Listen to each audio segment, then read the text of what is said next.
Bienvenue à tous sur notre chaîne YouTube. Aujourd'hui, nous allons aborder un sujet passionnant, les races de chiens pour la protection, leur formation et leur éducation. Saviez-vous que certaines races de chiens possèdent des instincts naturels qui en font d'excellents protecteurs? Dans cette vidéo, nous vous dévoilerons les secrets de leur entraînement afin de les rendre les plus efficaces possibles dans leur rôle de gardien. Restez jusqu'à la fin pour découvrir des astuces et des conseils pratiques. N'oubliez pas de vous abonner à notre chaîne, de liker la vidéo et de laisser des commentaires. C'est parti!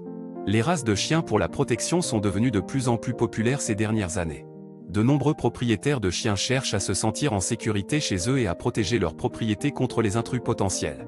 C'est là que les races de chiens de protection entrent en jeu. La formation et l'éducation de ces chiens sont des aspects essentiels pour en faire des gardiens compétents. Les chiens de protection doivent être bien dressés et avoir des compétences spécifiques pour remplir leur rôle de protecteur.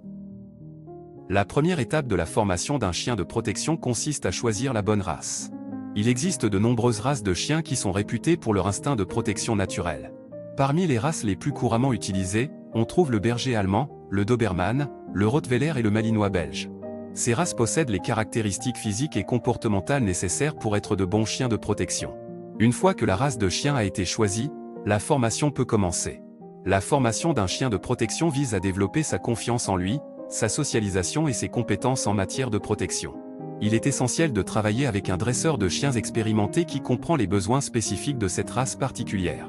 La socialisation est une partie importante de la formation d'un chien de protection.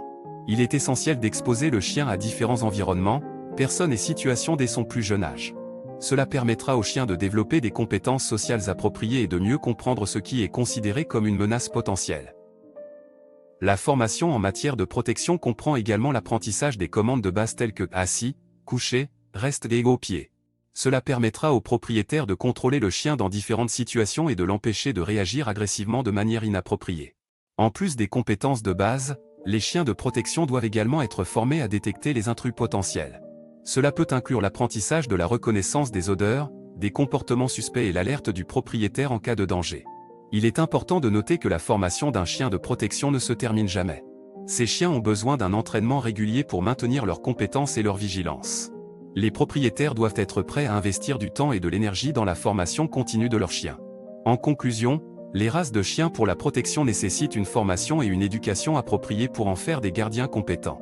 La sélection de la race, la socialisation, l'apprentissage des commandes de base et la formation à la détection des intrus sont tous des aspects importants de la formation d'un chien de protection. Les propriétaires de ces chiens doivent être prêts à s'engager dans un processus de formation continue pour garantir la sécurité de leur maison et de leur famille.